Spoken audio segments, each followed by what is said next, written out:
Everyone. I'm Kathleen Higgs. I direct the International Security Program here at CSIS, and it's my pleasure to be co-hosting on behalf of CSIS, along with the Army War College, this session on deterrence in the 21st century. The idea behind this particular panel is that, as we've seen from areas as cross-cutting as China, Russia, Iran, of course, IS and others, many opponents of the United States or potential opponents are forming themselves up in ways that are unlike what we have seen, at least in the past 30 years or so.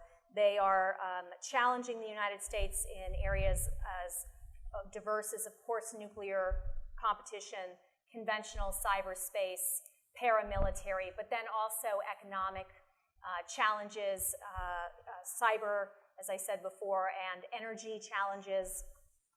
So the question here is, if we seem to be succeeding at the high end of conflict, if deterrence is holding, what then is happening that is creating all these other tensions at lower levels? Why is it that certain adversaries or potential adversaries feel that they can challenge the United States' interests in these other ways?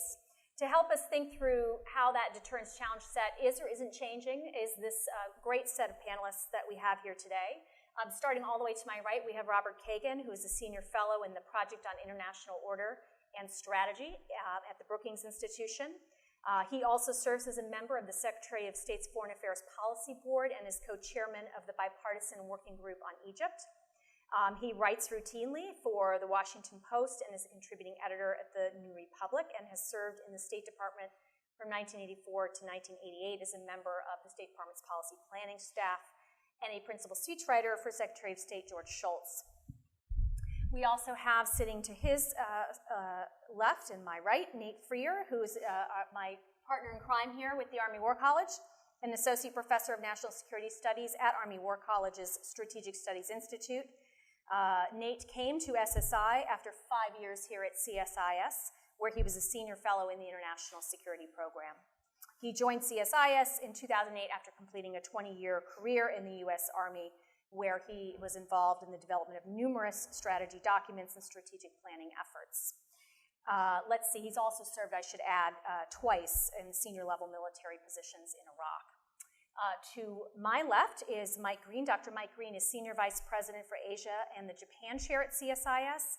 He's an associate professor at the Walsh School of Foreign Service at Georgetown, and his research focuses on Asian regional architecture, Japanese politics, U.S. foreign policy, the Korean Peninsula. I could go on, but I will stop in many areas. He also served on the national security staff in 2001 to 2004. And he has served from 2004 to 2005 as Assistant to the President for National Security Affairs and Senior Director for Asia. And then on the far left here, we have Lisa Samp, who is a fellow in the International Security Program, focusing on European security and looking extensively at issues of Russia challenges. Prior to joining CSIS, Ms. Samp served on the National Security Council staff as well. As a director for NATO and European Strategic Affairs from 2014 to 2015. She has also served as Chief of Staff to the Assistant Secretary of Defense for International Security Affairs and as a NATO Policy Advisor in the Office of the Secretary of Defense. So what we're going to do here is we're going to begin with Robert, and then we will move to Mike, Lisa, and Nate will bat cleanup. And each presenter is going to talk a little bit about their respective perspectives on this. We're going to start with the broadest perspective of what exactly might be going on here. We're going to talk a little about what is happening with China, what is happening with Russia, and then end with Nate, and then we'll open it up to the audience for questions. So without further ado, over to you, Robert. Thank you, Kath, and thank you all for coming on this rainy day. I guess it's better to be in here than out there. I am going to take a broad historical perspective and look a lot at the 20th century and the two sort of catastrophic breakdowns of deterrence that led to both World War I and World War II. And one reason this is, I mean, it's always relevant, but it's particularly relevant today, I think, because what's happening in the world is pretty clearly a return to great power competition. We've got sort of a classic, it's not a multipolar world. The United States is still dominant, but we definitely have aspiring great powers. China undoubtedly is an aspiring regional power, but Russia, which people tend to write off because it's collapsing allegedly, and the only thing I would say about that is Russia's been collapsing for 400 years, but its ability to exert influence in its region, which is a vast region, and particularly in Europe, has always been great, whether it's collapsing or not. And it certainly is great today. And I think that if you don't want to call Russia a rising power, you certainly can call it a dissatisfied power. It's not happy with the Cold War settlement in the same way that Germany was not happy with the Treaty of Versailles. It's seeking revision of that settlement in the same way that Germany sought revision of the Versailles Treaty, and which Japan sought revision of the order that it entered when it became a great power at the end of the 19th century. I think the fact that we are seeing them operating in, I guess, what is called gray areas as opposed to overt intervention, although in the case of Russia we have seen some of that, that's merely a function of the fact that, as Kath says, at the high end deterrence is working. But it doesn't mean that they're doing anything different than great powers have ever done. And the question is how long does that high-end deterrence work? Because as soon as they feel that it's not going to work, they will move on to the next stage. I mean, if you see them operating at a low level, it's because they're afraid to operate at a high level. Whether they continue to be afraid is the key question. So just a few lessons, I would say. History is useful, although historians frequently get the history wrong, in which case it's not useful. But for good historians, the one thing that's useful about it is you can see the decision-making processes of governments in the documents that emerge afterwards. And you can see the choices that they faced. And we have to, even though we can't see what the Chinese government or the Russian government is really thinking, we can see how governments like them or in a similar situation to them felt before and maybe have some general understanding about how best to influence their behavior. So just the lesson of World War I is not what, unfortunately, you would have read if you read the latest books about World War I, which I think the latest one is called Sleepwalking, The Sleepwalkers. The notion that everybody stumbled in, the stumbling into war thesis, which is very prevalent, which Graham Allison loves, was pretty much destroyed 25 years ago. The consensus was what everybody thought was the case, which is that Germany basically started the war. But the historians have worked around that. But what we can say about that war, and it's relevant to our time, is if Kaiser Wilhelm had known for certain that Britain was going to enter the war and with sufficient force to prevent the Schlieffen Plan from unfolding, he would not have gone to war. It was because he entertained real doubts and in fact hoped against hope that the British would not enter the war that he took the big risk of unleashing this conflict, which ultimately led to Germany's destruction. The lesson, I think, is very clear for us today. When you have a sort of commitment to others, in the case of our case, we have alliances. Britain had also formed a kind of alliance with France, but it hadn't really made a military commitment to it. But when you have those kinds of commitments, the worst thing you can possibly do if you're trying to stir up the possibility of war is to create doubt in the mind of the potential of the dissatisfied power as to whether you really will come and defend them. The trap there is that, of course, you will ultimately have to come to defend them in the same way that Britain ultimately did. So you will have led yourself into this conflict by not making it extremely clear that you will come in. We have this concept out there in Asia that in our policy in Asia, something called strategic ambiguity, which relates to Taiwan, but I'm afraid in some respects may be relating to the whole region. And ambiguity is the recipe for conflict. The lessons you can learn in the lead up to World War II, one of them has to do with this very complicated and difficult phenomenon that Nate and I were talking about before we got here, which is in order to prevent the conflict that's going to come eventually, you have to take action when the threat is not yet immediately apparent. And that is so hard to do that that's why history is a history of repeated failures of deterrence. So the two examples in the two different theaters. The turning point, in my view, in the US-Japan relationship, I hesitate to talk about Japan with Mike here, but he'll have to bear with me and he can correct me later. The turning point was not in 1931 and with the Japanese invasion of Manchuria and everything that followed after that. In my view, the turning point came in 1921 and 22, when the Japanese at that time were petrified of this enormous naval buildup that Wilson inaugurated during World War I. And as a result, basically, were willing to forego plans that they had, which they probably couldn't even afford, but which they were going forward with their Navy, in order to get an agreement with the United States to limit naval forces. And that was the Washington Naval Agreement. Following the Washington Naval Agreement, Japan abided by the agreement, and the United States did not abide by the agreement in the following sense. The United States did not build up to the levels necessary that were permitted by the treaty, while Japan did. And so gradually, the naval balance in the Western Pacific began to shift in such a way as to be increasingly either equal or maybe even slightly favoring the Japanese.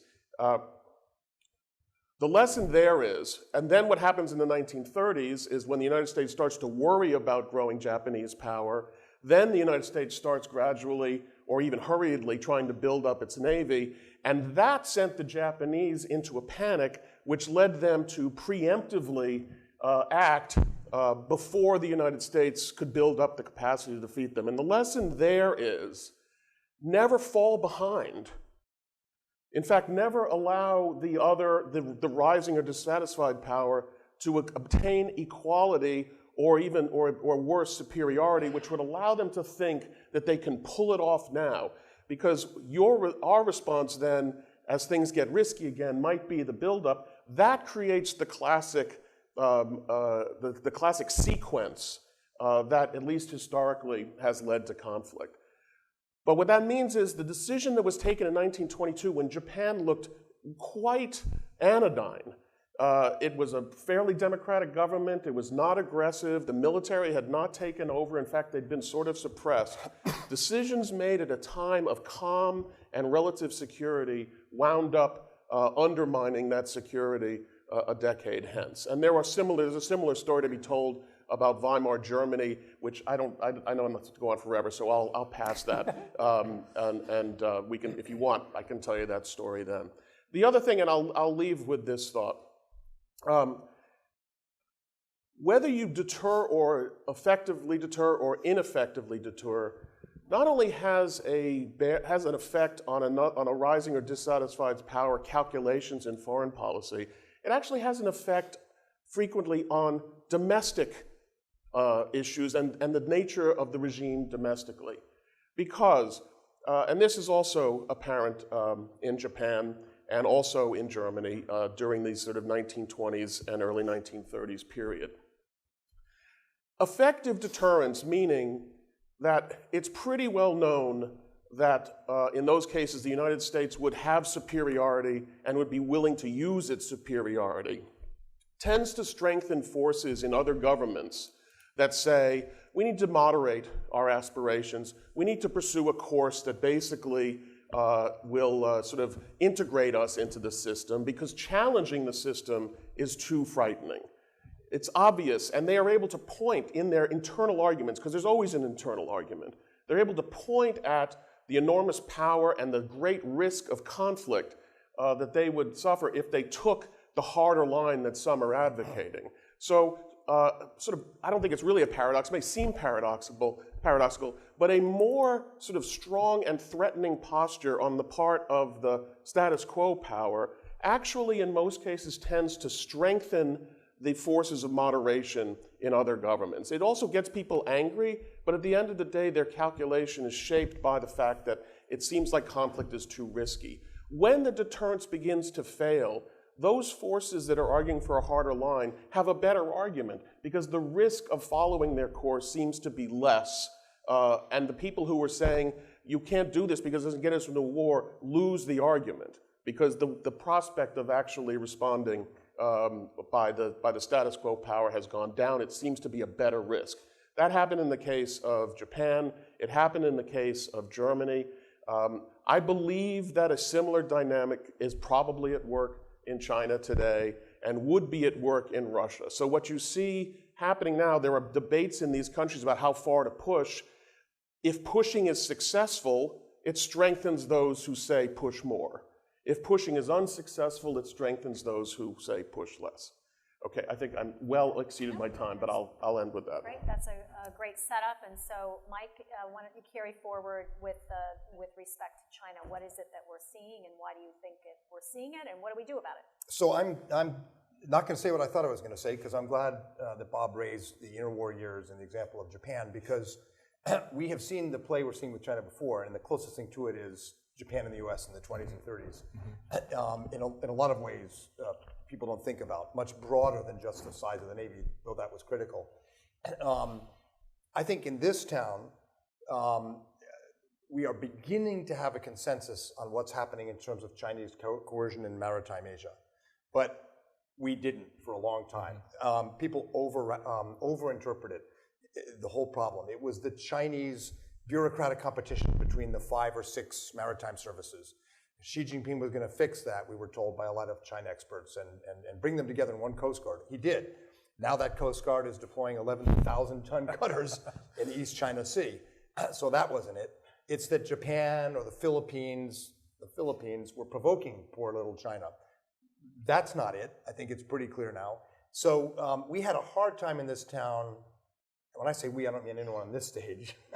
We collectively, figuring out what we were seeing with China, a country that has an enormous trading and financial relationship with us, and with whom we need to work on global issues like climate change and so forth. How could they be challenging us when we have so much in common when it comes to these larger transnational challenges? I think part of it is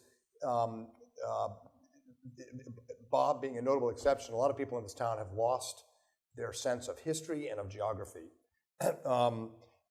China's a rising power, no doubt about it. It is different from Russia, the caveats Bob mentioned notwithstanding. Historically, rising powers free ride on the global hegemonic power and then act revisionist, take revisionist behavior in their own neighborhood. We did it in the 19th century. We were free riders on the British, and we basically changed the order in the Western Hemisphere.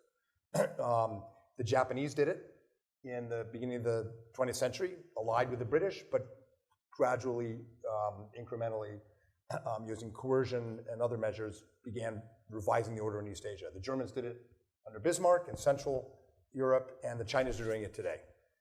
They are free riding on us globally, and they are engaging in revisionist behavior regionally, which is why they have to calibrate, because they don't want to challenge the US global order. They still depend on it. Xi Jinping's maxim, bide your time, hide your strength, has eroded under Xi Jinping, but China still has an enormous stake in the US-China relationship, as do we. And so that combination of free riding globally and revisionist behavior regionally is very hard strategically to deal with if you don't understand geography and history. I think the activity you see in the South China Sea, the coercive measures on the Philippines, on Indonesia, on Malaysia even, on Vietnam, on Japan, these are not just tactical problems, they're not just problems of sea lanes. These go to the heart of whether the post-war order cemented in San Francisco in the 1951 treaty system is still the prevailing order, or whether there's some new order that will be based on a more historic, Sino-centric, tributary state, sort of peaceful development or peaceful rise system, which Chinese scholars, Jen Bijian and others have said was always benign for the region, much more benign than this Cold War structure the Americans set up. And there's a discourse up to the level of Xi Jinping that portrays this, that China's trying to create a more Asian order, or as Xi Jinping put it, an order by Asians for Asians. So, flashback to the 1920s and 30s, as Japan was in a somewhat similar mode. The Navy and the Marine Corps because of a lack of resources, innovated. Oil replenishment at sea, amphibious operations, created a fleet second to none because they were forced to execute War Plan Orange. They did it in a silo. War Plan Orange was not briefed to the White House between Theodore Roosevelt and Franklin Delano Roosevelt. It was a hedging strategy. The Navy didn't have a shaping strategy. And so we got what Bob described. The Treasury Department, the new Federal Reserve Bank, J.P. Morgan, they were trying to deepen interdependence with Japan. Thomas Lamont, the president of J.P. Morgan, gave a speech in L.A. in 1928 saying, war with Japan, 1928, war with Japan is an impossibility because of the level of financial interdependence. The State Department was hewing to the 1920 agreements and rule of law and saying Japan will only isolate itself in the community of nations. And the State Department and the War and Navy departments were not allowed to do what's called external balancing. So the British in 1937, when Japan attacked, entered the war with China, the British proposed that the US Navy and the Royal Navy send 8 battleships to the region together. And Japanese historians, naval historians have said that would have seriously paused their thinking. But FDR said no, because memories of alliances were bad from the First World War. Okay, break to where we are today. Frequently, the State Department will say China's only isolating itself. Treasury is very focused on, for all the right reasons, our financial interdependence. With the third offset, the military is, focusing on war-winning capabilities to counter the A2AD, and you have this debate in the Navy, which I know Kath loves, about presence versus capability. Presence versus posture. Posture, thank you. So we do not yet have a grand strategy that integrates all the instruments. What China is doing is based on a strategic objective, but it's very carefully calibrated, as Bob described it. Tactically, Kath and I have a project where we're looking at these coercion examples and doing detailed case studies. We have a matrix of all the tools that are used for coercion or counter-coercion, military, paramilitary, financial, propaganda. In almost every case we look at, China is ticking every box across the board. Military, but also paramilitary. Coast Guard, paramilitary fishing fleets. Across the board, China's ticking all the boxes. We generally tick the boxes that are under international law, sometimes diplomacy, but our matrix, or our allies' matrix, is a lot sparser. So that's an area to think about, tactically. But I think the tactical response is not as important as the strategic response, which is the lesson of the interwar years, which is why, if you work on Asia, there's a lot of reasons to be confident. We have allies today. We didn't in the 1920s and 30s. We have, relative command of international institutions and leadership. We didn't in the 1920s and 30s. But when you look at the frontrunners' positions on TPP, on how they talk about alliances, the biggest problem in a way we face is our own ability to pull together this grand strategy. Great. Okay, so Lisa, what's your view of what's happening with Russia and deterrence? Yeah, so on Russia in general, I think the period we're in today, while not a new Cold War, does represent the most antagonistic and confrontational period in U.S.-Russia relations for perhaps the last 25 to 30 years. And I think its actions do represent a clear and long-term threat to U.S. national security interests, given the challenge it presents to the European security architecture, international rule of law, more broadly. Russia is a nuclear power. It's a near-peer military competitor. It has an increasingly comfortable reliance on the use of force and a natural proximity advantage to NATO's eastern flank. So while the likelihood of a direct military confrontation with Russia remains low, I think the consequences, should it occur, would be astronomically high, which is why having a credible and sustainable deterrence strategy related to Russia is so important. Of course, deterrence, as was mentioned, is measured in the mind of the deterred, and while Putin may be many things, spoiler, instigator, opportunist, I think it's dismissive to call him crazy. His goals are centered on the preservation of power. He uses military adventures abroad to distract from economic failings at home and to protect his spheres of influence. As Bob said, he believes the post-Cold War status quo is not in Russia's favor. And he sees a so-called encirclement by NATO, including enlargement, the missile defense systems in Romania and in Poland as existential threats to Russian security. Ultimately, he would like to see security, economic, and political buffers reestablished against what he views as Western meddling in Russia's backyard, which he thinks could ultimately threaten his regime, Russia's interests, or lead to a kind of color revolution. Moscow is therefore engaged in a broad campaign to introduce instability into the international system and shake up that status quo. Modern Russian military doctrine, also called New Generation Warfare or also hybrid, as more commonly known perhaps, calls for a comprehensive approach to warfare that relies on ambiguity and plausible deniability. This is done in order to confuse and delay traditional Western response options, and he credibly backs up his non-conventional threats with conventional force. We are seeing this strategy in action with the use of little green men in Ukraine, backed by Russian troops just on the other side of the border, snap exercises, reckless brinksmanship along NATO's air, land, and sea borders, and you're probably aware of the most recent incident, which was a couple weeks ago now, related to the USS Donald Cook in the Baltic Sea. Just another example.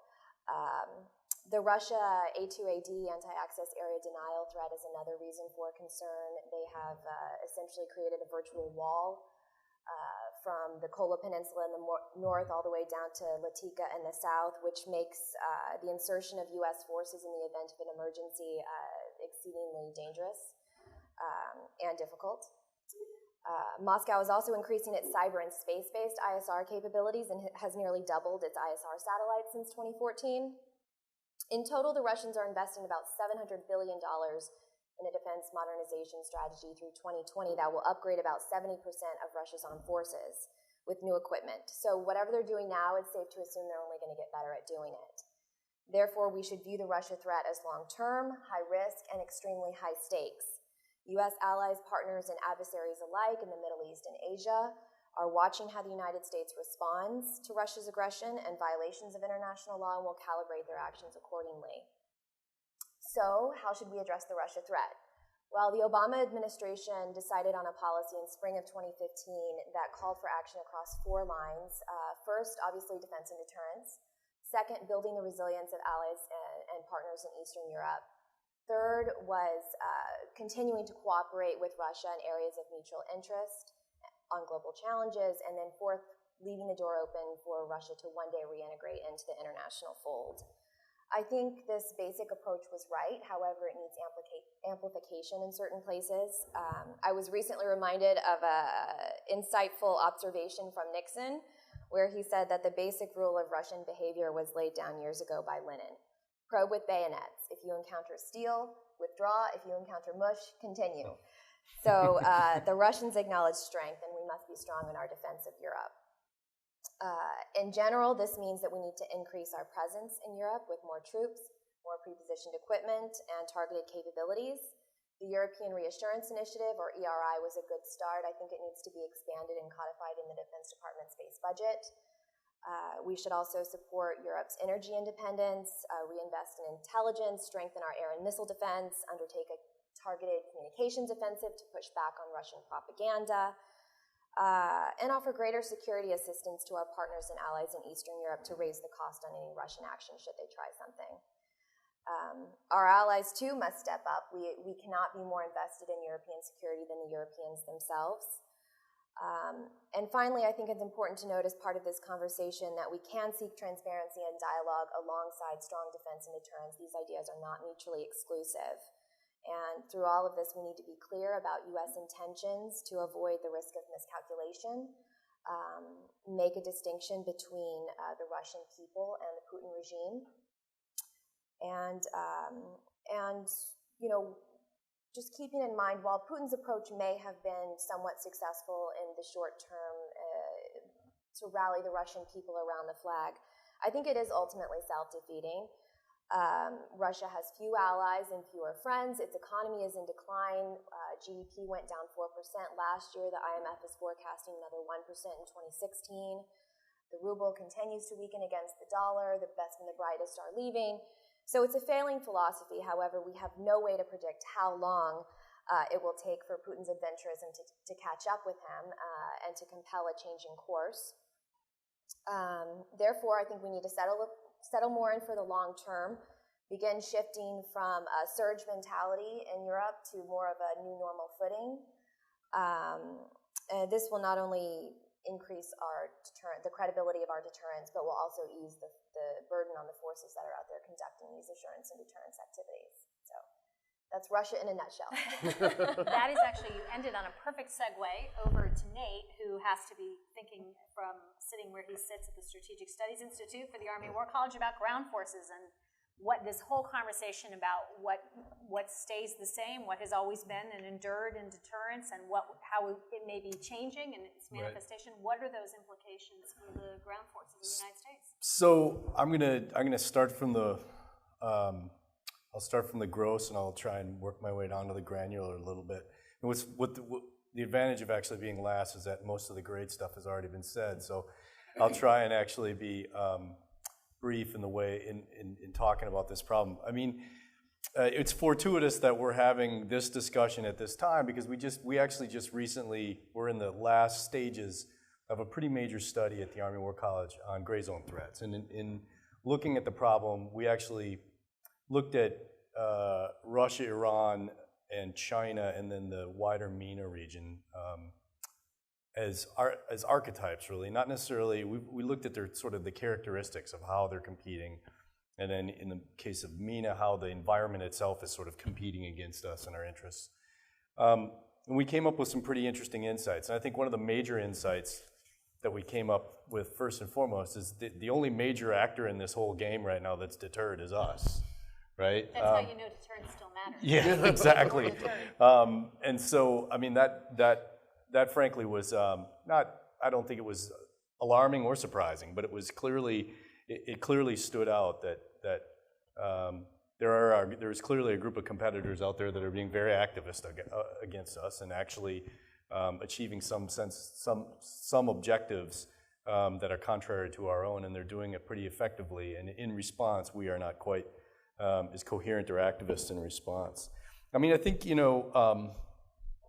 the root problem and why this is causing us so much trouble, frankly, Bob referenced it, Mike referenced it, Lisa also referenced it as well. I mean, the root problem is we have an inherently conservative approach about the employment, to a certain extent, about the employment of our power, although there was a major sort of caveat to that in the last 15 years. We have a conservative approach to the use of our power because we've always had the benefit of advantage, right? At least since the end of the Cold War, we've always sort of had time, and technical advantage over adversaries, and therefore as a result of that, we haven't had to deal with it. What we're faced now is we're faced with a wholly different sort of model of competition against the United States. It isn't quite as symmetrical, right? And what we found is it has three characteristics. It is hybrid, to a large degree, and really I think the best way to describe the hybrid nature of it is using Mike's construction of the matrix, right?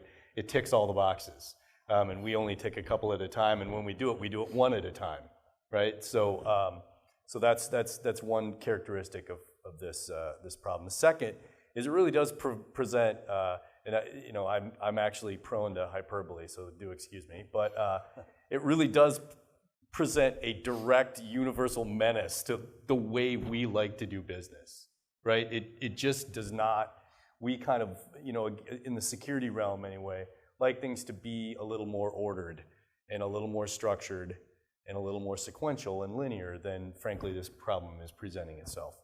And then finally, it's risk confused. And I think this was the best discussion, pre-conference discussion I had downstairs as we talked about this concept of risk confusion, right? Where to US policymakers,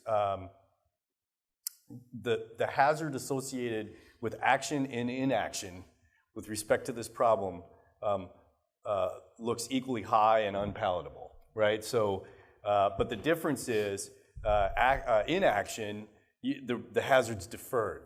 So with action, if you provoke one of these competitors, you may find yourself in a nuclear war, or at least that's the going-in proposition, right? With the Russians, if I provoke them too much, well, we might cross some red line that in the end brings down their entire, scary nuclear arsenal. And so for U.S. policymakers, there's this real real dilemma. At the same time that we have this difficulty with action and inaction, there's also an asymmetry of risk perception between the two parties, right? So we have this dilemma, we're fixed, we're paralyzed on the risk problem. For their part, they're willing to probe. It's the bayonet, I love it, right? Like the thing is I get to borrow a riff off of everybody, but it's the bayonet analogy that they get to probe. They get to, because our perception is that any toe inside that uncertain area between sort of war and peace, any provocation in there that we take is gonna suddenly spiral out of control and we're gonna end up at war. Whereas the competitor's perception is that I'm gonna continue to probe until I run into steel, right? And I think that that's a very good sort of model as to the way to look at this problem. So look, I don't wanna spend too much time here, so let me just talk about kind of some of the major findings we came to from a defense and ground forces perspective with respect to this problem. So let me first talk about what we found in general, the macro findings. First, Mike said it, there isn't a grand strategy, right? So that to me is, in many respects, that's the most academic argument there is. There isn't, and there probably won't be, so we're gonna have to get over it. We're gonna have to just think about it conceptually and strategically. You're never gonna get a list of grand strategic actions that the country's gonna take, but you can get a vision and you can understand where you wanna go vis-a-vis these problems. So we don't have a grand strategic perspective on the problem. I talked about the asymmetry in risk perceptions, and then to get to one of Mike's particular problems, I think, or issues, I think was useful, and actually Bob talked about it as well. Combatant commanders, the responsibilities, the authorities and responsibilities of the combatant commanders to actually sort of operate against this problem are out of balance. We actually basically look at them and we say, look, anything in your region is your problem, but we actually don't give them the freedom of action to purposefully operate against this particular issue. And actually, we found in looking at the problem with the Russians in the Cold War, for example, the Soviets in the Cold War, we persistently operated against the Soviets in the Cold War, and we never went to war, right? And by and large, we underwrote deterrence as a result of that. So that we found. Look, if you look at our phasing model that we love the linear constructions. The phasing model is, as you understand, are 5 phases of military operations that the joint community is enamored with. And to be fair, there is work ongoing that's looking at this. So I'm not, attempting to arbitrarily knock the joint community on this because they are looking at this. But our linear 5 phases of joint operations doesn't fit. They're in they, meaning the competitors, are in many instances in their own dominate phase, and we happen to be in 0 or 1 or whatever arbitrary number of phase we actually assign to it. So they're operating, we're not operating is another example of that. And then how our concepts and our design for the operational employment or use of force and forces does not actually fit this form of competition either. So what do we do in response? The first thing, and frankly, we heard this from NATO when we started our project, going around talking to folks about this gray zone. We heard this from representatives in NATO. There's no compelling common perspective on this problem, right? Like, it's very easy for policymakers at the highest level to either by omission or commission to not connect the dots and say that there's a campaign going on against us, right? You can actually take isolated incidents and say, oh, well, I think you actually, Mike, you laid that out, right? Like, there's always, we'll accept the perception we want to accept of the activity that's going on. But really, we do need to sort of, in particular specific instances, with respect to the Russians, with respect to China, Iran, et cetera, we do need to actually develop sort of a common understanding of the problem and how to address it. Then we suggest that DoD needs to lead up. This is actually a Plan Orange kind of concept, right? But if there isn't going to be a grand design, if we're going to constantly fight amongst ourselves, sort of at the national political level about sort of what the best way to approach this problem is, we suggest that DoD should lead up in this regard, right? Think deeply about the problem, think about it in all its dimensions, not actually charter action without the authority given to them by the national command authorities, but really be sort of a leader as it applies to this form of competition, and start thinking through the constructive activity that you can use to operate against it. We need to empower the combatant commanders more with respect to this. If we're gonna in fact be more activist and take a more campaign-like approach to counter this and to actually deter activity through activism, then we need to empower the combatant commanders to be able to do that. And then finally, we need to develop some new and more adaptable concepts and capabilities, organizational structures too, and that's what I'm going to close with to deal with this. So let me make 4 final points on what specifically the ground forces might think about having said all of that, right? The first thing is ruthless multifunctional modularity. That's a lot of words, but let me tell you what I mean by that. I like the ruthless part. That's not a normal bureaucratic term. We largely corporately are enamored with fixed organizations and fixed structures, and we like to say that we mission tailor forces for missions, but we are not particularly. I don't necessarily know if we actually walk the walk in that regard, right? So.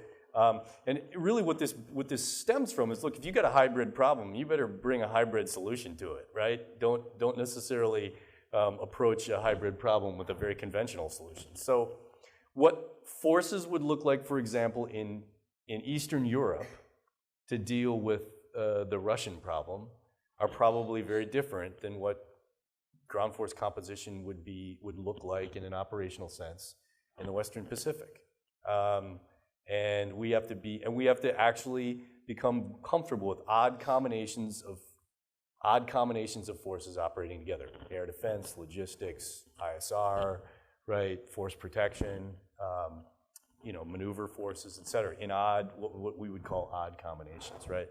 So ruthless modularity, and then alongside that, be much more comfortable with distributed operations, right? You're not going to operate in mass. There's not going to be enough of you.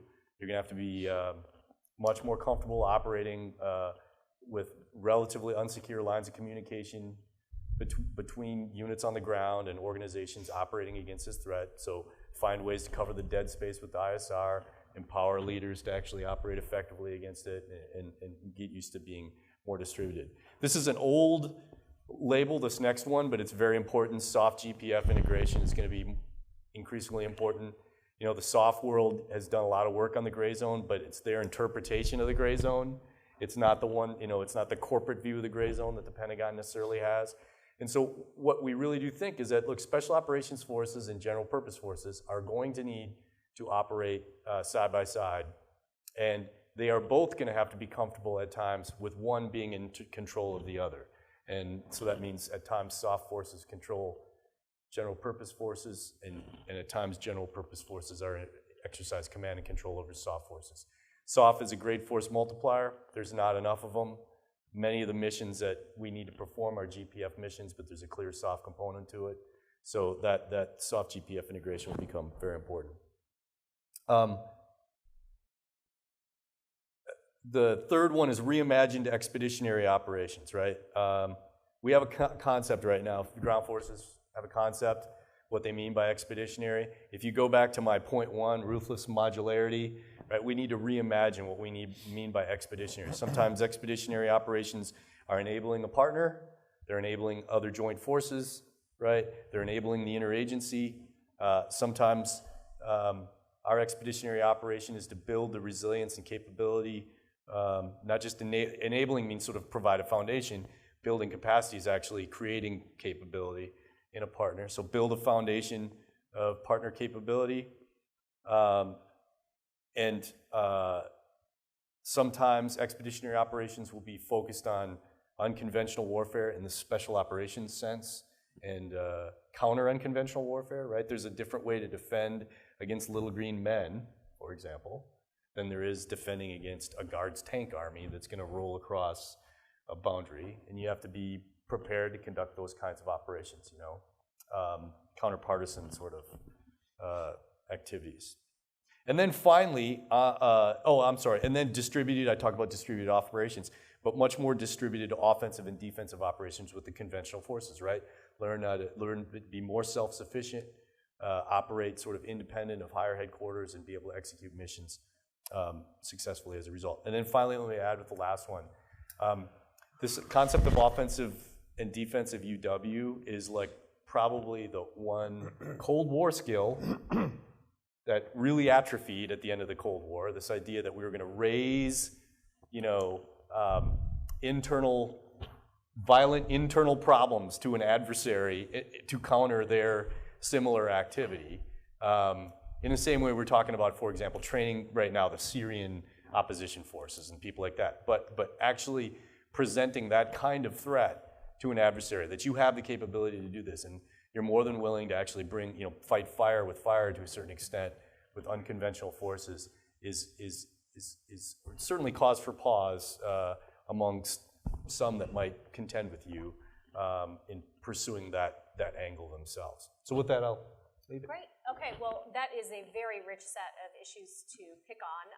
Let me take a broad one to start, which is the role of alliances. It's a little bit of a softball, perhaps, in this crowd. I think everybody's ready to hit that one pretty hard. But obviously, in this country right now, we have a roiling debate from the Atlantic article in which the president was quoted speaking about free riders and other sort of sundry things to say about allies, to, of course, Donald Trump's statements on allies. And, presumably beneath that, a real public concern, a long-standing one, frankly, about the investment we make in those allies. When you look at this deterrence issue set in the 21st century, either by learning lessons of the 20th century and or thinking to how those challenges that we see today maybe are different and evolving, what is the appropriate role in the toolkit for allies? Are they important to the toolkit, and if so, in what way? And I'll go ahead and start with Bob Kagan. Well, I mean, there's a deeper problem that we're facing. I'm going to get to alliances, but the deeper problem is the fact that I don't think Americans know why we should care about anything that happens anywhere in the world that's outside the United States right now, which is kind of the way Americans have thought at other times in the past. And it's a geographical problem in a way, because if you look at the question, even Obama made this calculation, but so would any number of other people. We can't do anything in Ukraine because it means more to the Russians than it means to us, ultimately. Well, it's the nature of being the United States that everything means more to somebody else than it does to us, because we're the last ones that are going to suffer when the world order collapses. We're not the ones who immediately suffer if there's a regional problem. It is only because we decided after World War I and World War II that the overall world order was in our interest, and that is what keeps us out there. But the world order is a very hazy concept, and Americans don't understand it. They haven't had it explained to them in at least 8 years, if not longer. So in the absence of that, you say, so what are we doing supporting all these allies? So the fact that allies are free riders is an inescapable phenomenon of what we have been doing since World War II. We were the ones who decided that it was in our enlightened interest that Japan be protected, that Western Europe be protected, and now that Europe is protected. All those things serve our interests, and we are the main protector of it. And so it is inherent in the system that there is a certain amount of free riding going on. Now, it's not fair.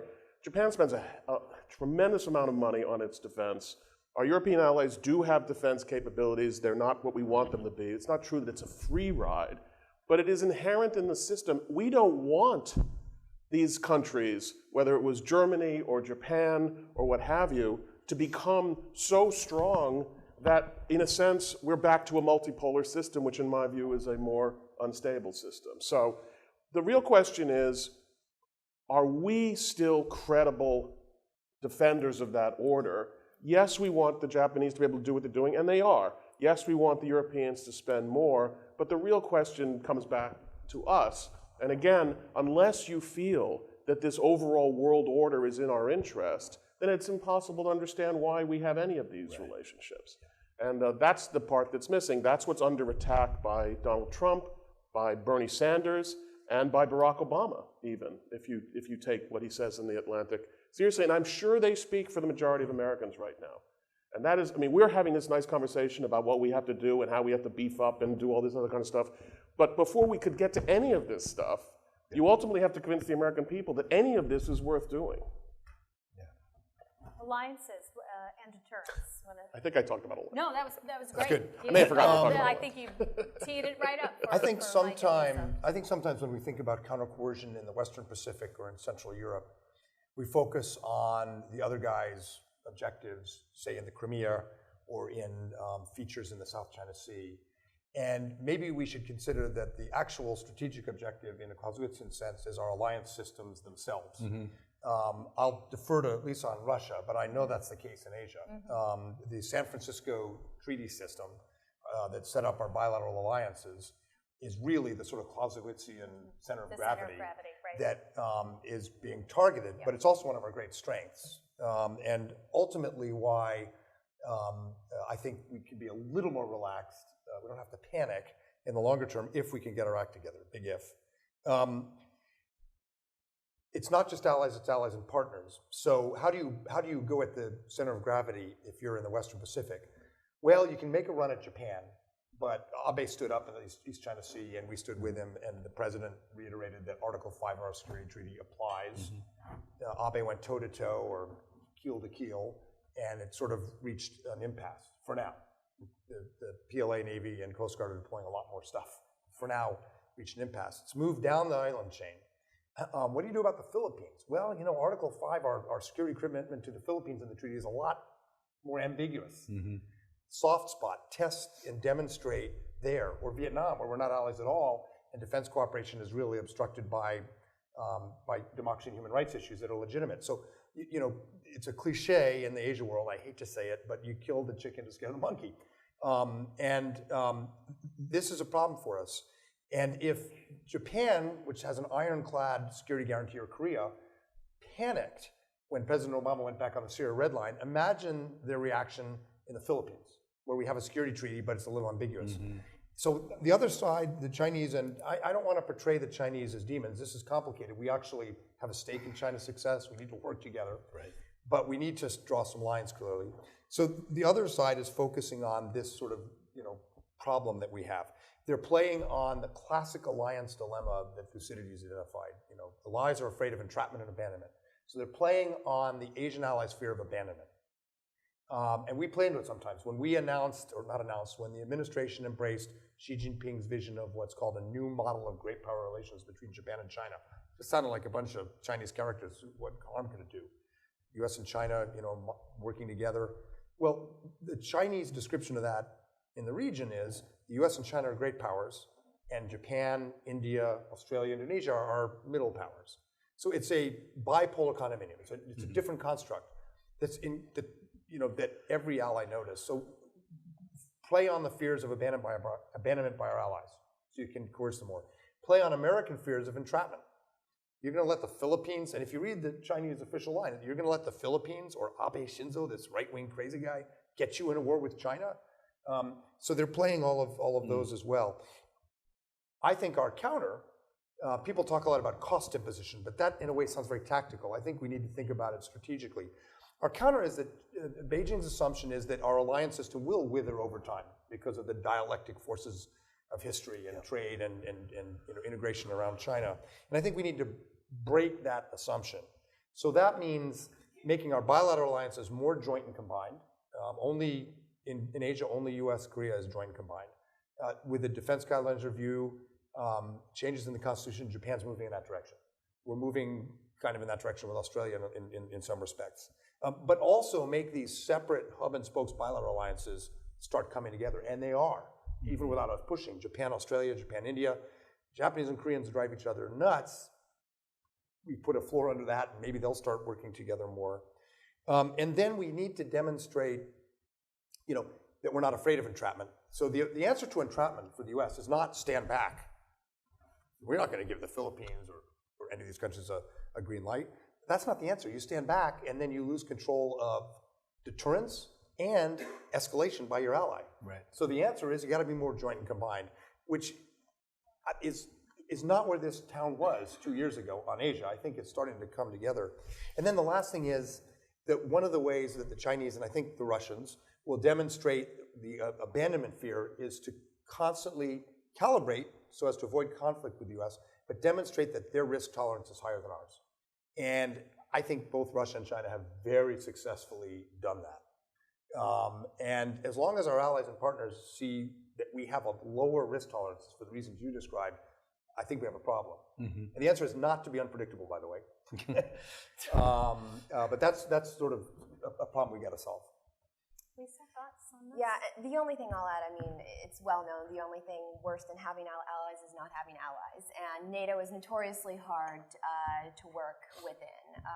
You know, everybody comes with their own set of interests to the table, and it's a consensus-based organization. And, you know, depending on how you want to look at it, that could be seen as an advantage for the Russians. You know, they get to make decisions based on the impulses of a single decider, and NATO has to sit around the table and make decisions at 28. So, you know, one of the things I mentioned in my opening remarks is that the hybrid challenge is partly so challenging because it confuses and delays traditional Western decision making. You're not going to see tanks rolling across the border in Narva. I mean, you might, but far more likely that that won't be the case. It'll be something like a disputed election that leads to domestic violence, that Russia goes in under the compatriots policy and tries to put it down, and you know, using our own mechanisms of democracy against us in a certain way.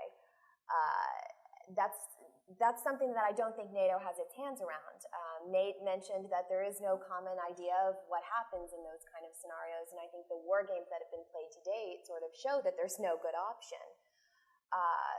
You know, what constitutes Article 5 is sort of the big question that, as we look at hybrid, as we look at Russia, we're going to continue to struggle with, I think. Do allies need to do more? Yes, of course they need to do more, but it doesn't mean you back out. It means you put your heads together and get the hard work done. So. And you have once again perfectly set up my question for Nate, which Great. is you did a great job of outlining some ideas on how ground forces ought to reconceptualize their contribution to these challenges, these hybrid gray area counter-provocation issues. But much of the challenge set is going to come at us in ways that military forces are not, at least primarily in some of those cases, the main component. So have you also given thought to how that military component, I understand you looked only at ground forces, but indulge me, how No, we looked at the whole, we did look at the great, whole how thing, the yeah. military, even at a combined level, intersects with other tools, and how well we're doing that, what we need to learn to do it better in areas like economic coercion, you know, political warfare, quite frankly, which is happening in both of these cases, and we haven't talked much about Iran, but I think you can make a case for Iran as well. So interesting enough, we reference political warfare as a competency that probably needs to be raised in our response. I think that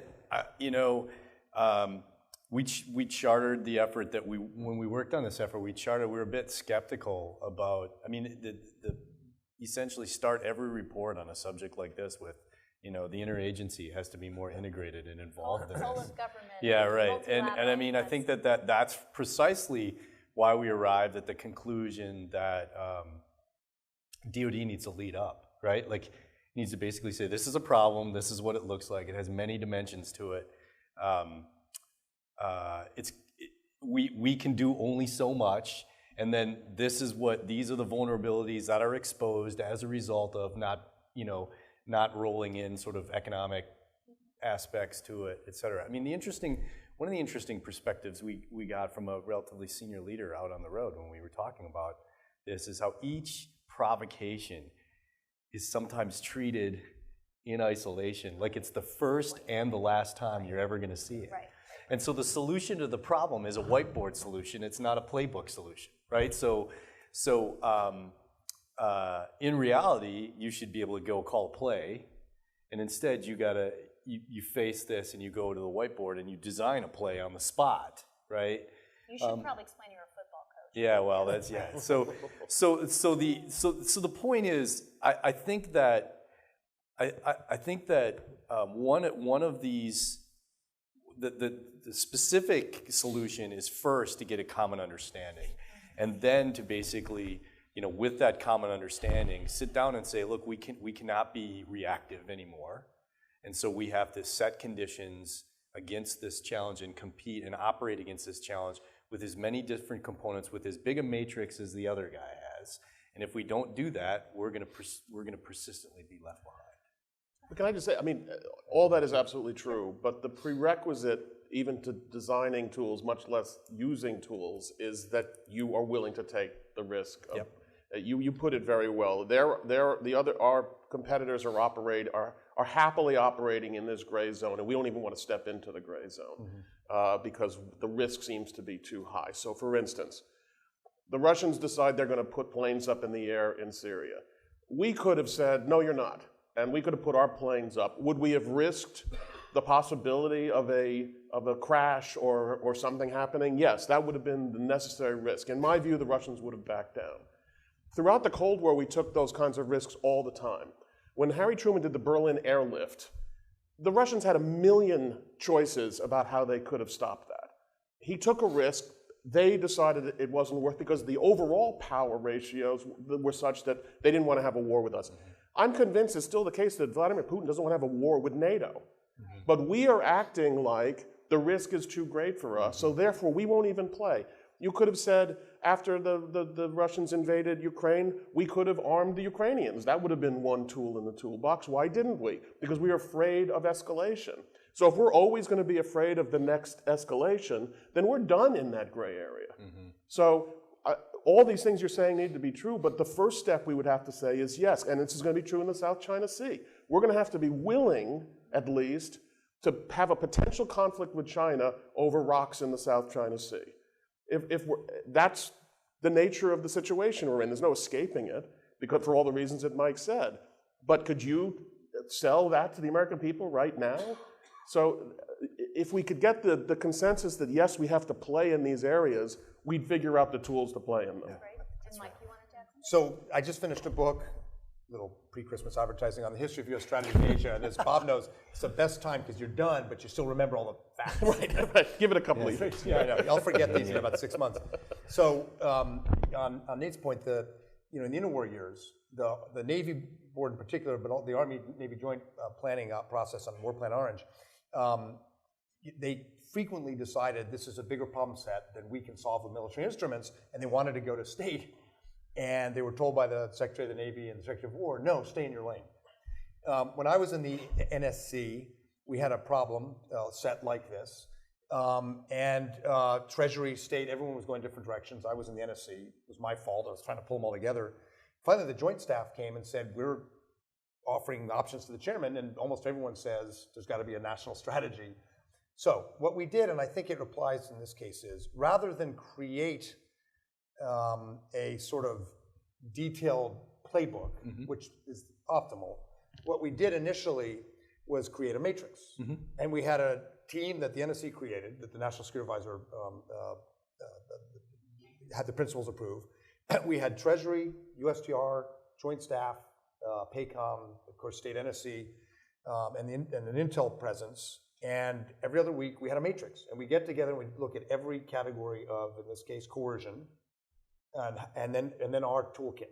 And all we did was update the matrix and then go back and brief our principals. And this was on Taiwan, basically, but it made a huge difference. Because at least we were looking at the same map of the problem. Yeah, absolutely. So I think, grand strategy after writing this book, I've decided is pretty darn hard. But creating the same METI, as the Army likes to say, the same map of what we're dealing with, would go a long way toward solving this problem. Okay, we're going to open it up to questions from the audience. We have a mic that will come around when I call on you. Give us your name, please, and your affiliation if you have one. So I have one, I think, right up front here.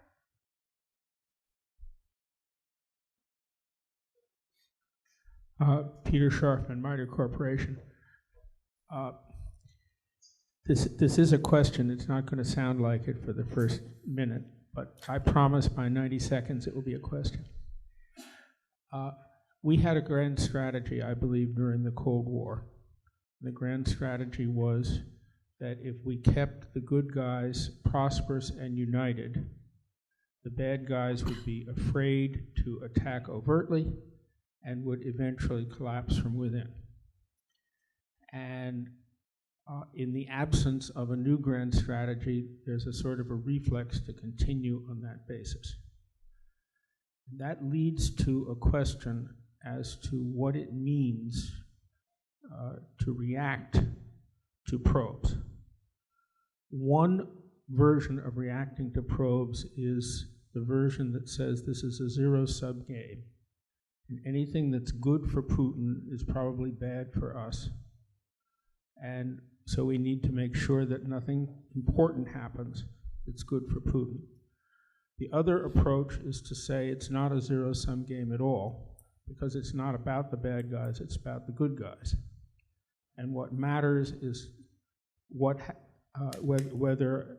Ukraine is able to work its way towards an effective and democratic and halfway honest government.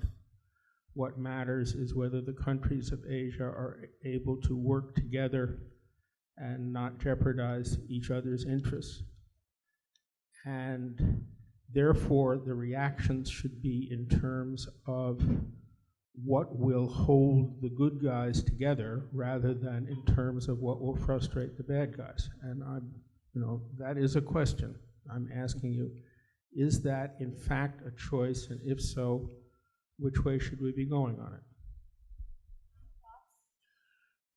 Well, I mean, it's obviously true that the more important thing is keeping the good guys healthy. That was the immediate strategy after World War II, that's what the Marshall Plan was all about. But you remember that the Marshall Plan was also undertaken behind a military shield. And in the case, so let's now flash forward to Ukraine. Obviously, Ukraine has its own, if there were no Russia at all, Ukraine would have problems based on its history. However, the continuing, frozen conflict, if you will, in Ukraine makes it infinitely harder for the good guy to get strengthened, because it's done terrible damage to the Ukrainian economy. It's a huge drain.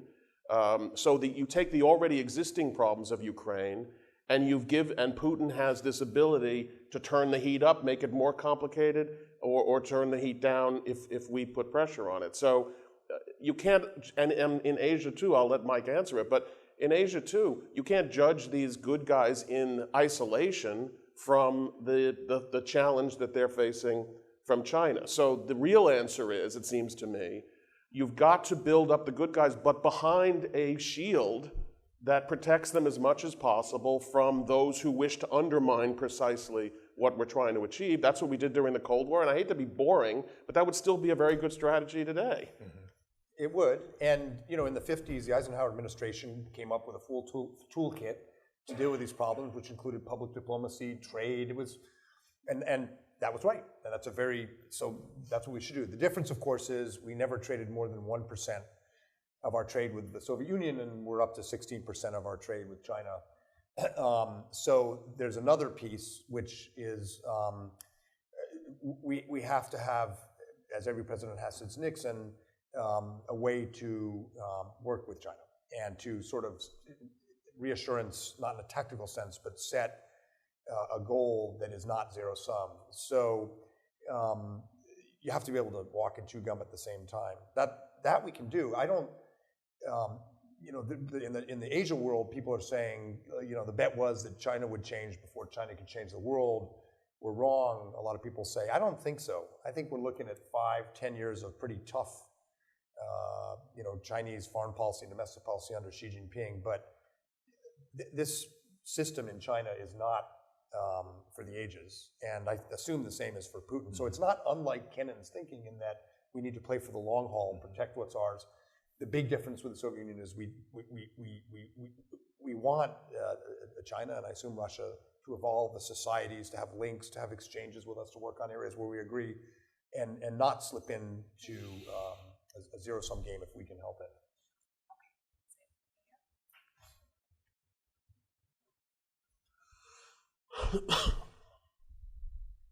Hi, Mark Buckman from the National War College. I'd be curious to hear the panelists' thoughts on the relevance and role of nuclear weapons for deterrence in the 21st century. Well, just quickly, that gets to the point, I don't know who made the point. We're the ones who are deterred.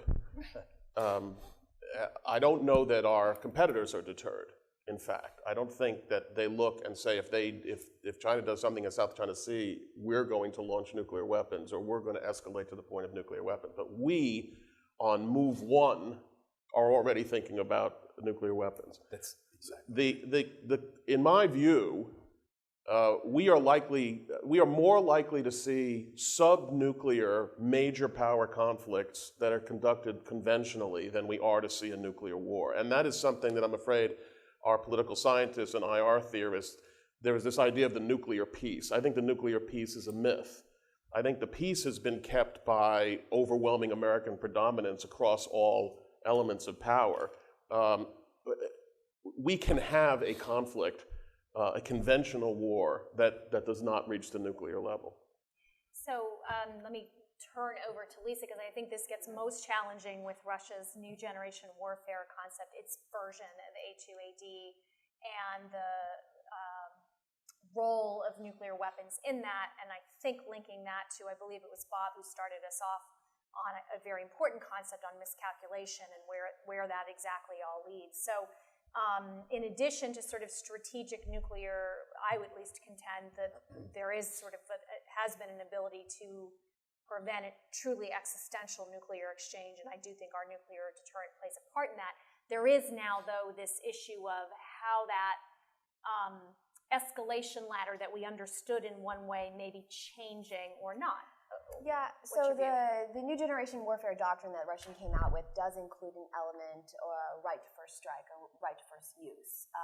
And this is based on a concept of escalate to de-escalate. So in using nuclear weapons, that's how you preclude the large-scale conventional force-on-force combat. The alliance, the NATO alliance, I think, has been a little more reticent in their willingness to fall back on nuclear deterrence. This is for a lot of, one, there's only 3 allies who are nuclear powers, and France will count that as sort of a half because they don't actually integrate their nuclear under the NATO umbrella, so maybe 2.5. But NATO has not been willing to sort of put forward that nuclear element of our doctrine as openly as Russia has. I think there might be a slight shift we'll see what they come out with for the Warsaw Summit, but I know a lot of the Eastern allies would like us to do a little bit more, if not saber rattling, than hearkening back to the fact that NATO is a nuclear alliance. And we will defend every inch of NATO territory if it comes to it. But that's a debate that's happening openly within the alliance right now, and I think it's going to be interesting to see what they end up getting in the Warsaw communique on nuclear weapons. But there's also, since the arms control regimes have come into place, New START treaties and other things, that's been an area where we have been able to find cooperation and links with Russia in the past. So I don't think there's anything that necessarily precludes future cooperation on another New START in the future. I don't think it's where we're going to be right now.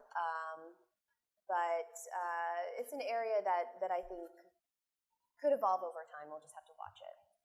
Part of our live streaming audience includes folks up at the Army War College sitting in classrooms or perhaps some in more relaxed environments, but we have some questions that have come in from them. And Russia definitely seems to be on their minds. So I'm going to try to pull some of these questions together into sort of one thought.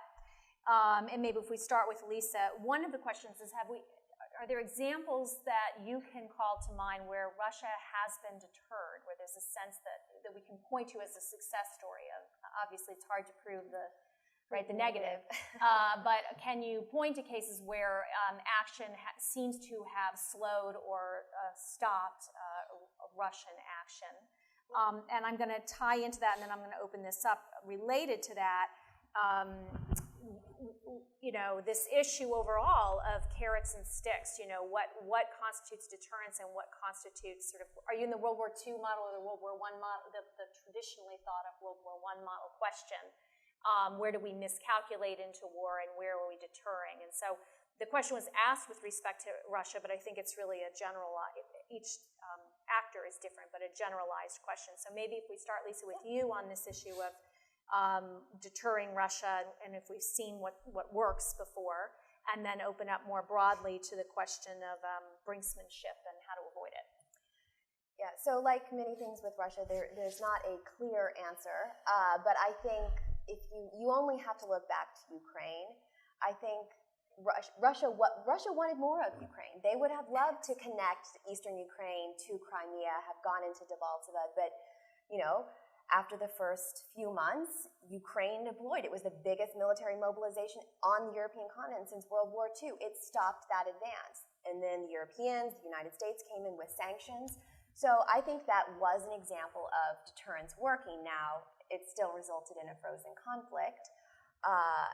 However, this is why there's no clear yes or no answer, but I think that was an example of where we did apply costs to Russia for its actions. It didn't get everything it wanted. It got some of what we wanted. We got some of what we wanted, and now we're sort of at loggerheads. But I think it shows and provides a useful model for what may be necessary to deter Russia going forward. We are in the midst of a study right now looking at U.S. Army force posture on the European continent. And not only did we go back into Army doctrine, we went back to the Ukraine example. And what were the force ratios that actually did result in Russia changing its calculus? What we found was about, if you can match Russian forces at about a 1-to-3 ratio, then you can have a reasonable chance of increasing the costs. You can't win the war, but you can increase the costs high enough to create a reaction from the Russians. So we extrapolated from that model and basically said, okay, well, if Russia has the ability to rapidly mobilize about 40 BTGs, which is their brigade combat team equivalent, they're a little smaller, but more or less equivalent in capability. So if they can do 40, well, then the alliance in Europe has to be able to quickly surge up to 13. Again, that's not what you need to win the war with Russia. That is what it might take to change their calculus. So we are working on recommendations and models that may be able to get the alliance to a place where when the balloon goes up, we could quickly mobilize 13 BCTs onto the continent. And on this, I'll just note that the United States, should it get the next version of ERI approved, the FY17 recommendation for the European Reassurance Initiative approved, we would be up to 3 U.S. BCTs on the European continent, more or less at all times. One of those is rotational, but it's heel to toe. So, yeah, I think that one of the things that's look, I mean, the thing that's become clear to me just actually in the conclusion of our work and thinking about it since then, right, is that you have, you can deter by punishment and you can deter by denial, right? And the threat of punishment right now does not, because of the way all of these are unfolding, I mean, we are not going to dislodge, for example, the Chinese in a great naval battle in the South China Sea. And certainly in Ukraine, the same applies because of the way that conflict unfolds. You're not going to then sort of take this symmetrical approach where you fall in on the problem and basically kick them out. So thinking forward, and very similar to what you were saying, Lisa, I mean, I think we got to think about how is it that we actually make the problem look too big and too costly for them, right? And it's not just troops on the border. It's actually, how can we, I mean, the reason that Russia, for example, is preying on some of these countries is because they're vulnerable. So how do you actually focus on increasing their resilience enabled by you in order to make the problem look too big for the Russians? And I don't know if we actually are thinking that through. I think we're applying, we're taking a very symmetrical approach in the way we're thinking about deterring or responding to this problem. And I'm not sure that in the long run that's going to serve us well. Just to keep beating on this dead horse, the only way you can do that is if you show that you're willing to get bloody, because then they can make the calculation, and this is why you can deter with fewer troops than they have. They have to contemplate, okay, if we get in it with the United States, then we have to deal with the whole United States, this huge economic power, their ability to surge militarily, the Europeans on their side. That's what they have to ultimately think about, but unless you're willing to say to them that you're willing to get in it with them, then all that big power doesn't deter. And you can have crazy people like the Japanese who knew they were going to lose, when they began World War II, but for reasons of honor and all kinds of things, who knows, complicated things, they went in it on the maybe 1 in 100 chance that maybe the Americans would just back off. They thought the Germans were going to win. Well, That was their... But Yamamoto said, I'm going to run wild for 6 months and then I'm dead. He knew. So he knew he was going to lose. But anyway, but the key thing is, again, we've got to be willing to stick our nose in, because then the rest of they know the rest of the body can follow. Okay, and then that second question was the deter, provoke, the age-old, what's deterring, what's provoking. Anyone have anything insightful they'd like to add on that?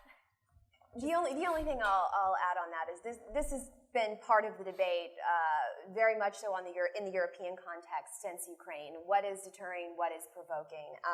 I was recently on a trip where we went through all 6 of the Allied Eastern Flank countries, beginning in Romania, ending in the Baltic states, and we got the reaction of those countries to this question. It's sort of confounding for them because they see it, one, as a futile effort.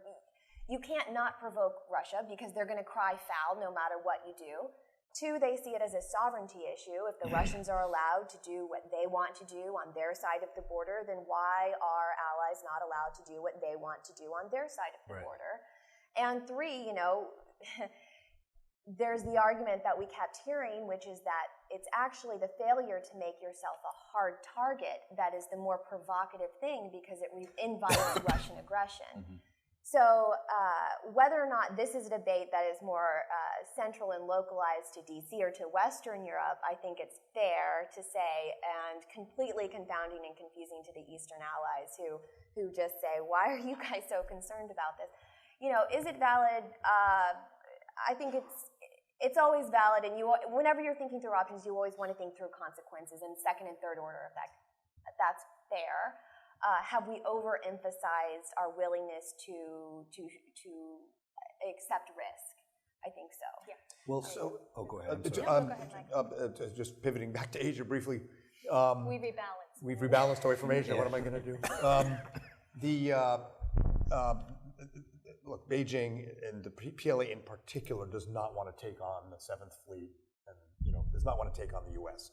And they talk about decades, 15, 20, 30 years. This is not their time of maximum advantage. And I suspect people worry about a clash or collision. I think it would be, to use a historical analogy, a little like the Panay incident, when the Japanese accidentally strafed an American ship in the 30s and they backed way off because they were not ready. They were dealing with the Soviets. That was no accident. So forth. Well, it wasn't an accident. They said it was. It's a big flag on the... And I don't think in the debate in the administration, I don't get the sense that people on the China case worry about a provocation that would lead to war. They worry about the wrong thing. They worry that we'll provoke China and they won't cooperate with us on climate change, or North Korea, which is completely backwards. Please tell me if you want China to cooperate with North Korea, you got to show that if they don't, we have the willpower and the alliances to do things on our own and without them. And they won't like it, but we're sorry. And on climate change, there's nothing that Xi Jinping has done on climate change that's not already in China's interests. So that's the problem for the next 5 or 10 years of China. People are thinking about the provocation in the wrong game. It's not the same game, and they've got that wrong. What we have not discussed, which perhaps fits in this gray zone, is North Korea. And North Korea lives in the world of brinksmanship. Yes. It lives by brinksmanship. And I don't know if this fits in our coercion, counter-coercion, but if you think of anything below breaking the armistice and triggering, 5027, the North Koreans are doing more now than they did under Kim Jong-il. And the most recent moves suggest, they're evoking Kim Il-sung. They're evoking attacks on the Blue House. And they could do stuff that's sort of the armistice or just up to that line. And what no one's sure of is, do they think their nuclear capability gives them a higher threshold to provoke us? That's a very hard problem. It gets back to nuclear deterrence, the earlier question. And that is also sort of one of these gray zones in a way. And I know General Scaparrotti in the command has dealt with this and has thought about it, but it's going to be a constantly evolving problem. Catherine, can I just add one more? Yeah, I'm sorry. These are going to be your closing comments, by the way, because we've run out of time. So I'm going to go Nate and then Bob. All right. So here's my quick point. My quick point is, look, that we have to, if we're going to operate against the problem, right? This question of provoking or not provoking, right? One thing we came to that I thought was really interesting is we're going to have to be okay with a little bit of angst in Washington while we begin to operate and routinize operating against the challenge, right? So there's going to be that period where you're going to be a little more activist against these actors, and you're going to be asserting your influence vis-a-vis these actors, and it's going to increase your blood pressure a little bit because your forces are going to be operating in closer proximity to them. But over time, especially, I have to believe, for example, with the Chinese, over time, there's going to be the same kind of convention that emerged with the Soviets at one point, where it all becomes just kind of a routine. We know what the Americans are doing, and it never goes beyond a certain point. But that's the answer to the provocation, counter-provocation, at least with the Chinese. If it's consistent Right. Yep. Yeah.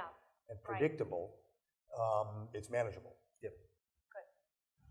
Last word, Bob. Okay, well, sorry, I prevented people from asking more questions because I talk too much, certainly. But when you're dealing with dissatisfied or rising powers, they're already provoked. They're provoked by the unfair distribution of power and wealth in the international system. So you're never going to get to the point where you're not provoking them. We provoke Russia by our very existence, by the alliances we have. We provoke China in exactly the same way.